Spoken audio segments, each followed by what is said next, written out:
आदिलशाहीमध्ये शहाजीराजे आपला पराक्रम गाजवतच होते, पण काही वर्षाच्या कालावधीमध्ये इब्राहिम आदिलशाह मरण पावला आणि त्यानंतर आदिलशाहीची हवा एकदमच बदलली। इब्राहिम आदिलशाहची जागा घेतली एका तरुण कोवळ्या वयाच्या मोहम्मद आदिलशाह याने।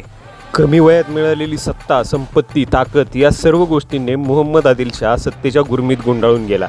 साहजिकच आहे, या नव्या नेतृत्वाला जवळचं कोण आणि परकं कोण हेही समजायला मार्ग नव्हता। दौलत खान आणि मुरारी पंडित यांनी त्याचे कान भरण्यास सुरुवात केली आणि या नव्या आदिलशहाने देखील दौलत खानला वजीर आणि मुरारी जगदेवला आदिलशाहीचा कारभारी म्हणून नियुक्त केले। या गोष्टींची कमी होती की काय म्हणून त्याने दौलत खानाला खवास खान हा किताब सुद्धा दिला।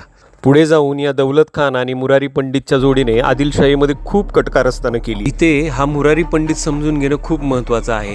हा मुरारी पंडित आणि पुण्याचा खूप असा संबंध आहे। तुम्हाला हे जाणून घ्यायचं असेल तर पेजला नक्की सबस्क्राईब करा। जय जिजाऊ, जय शिवराय।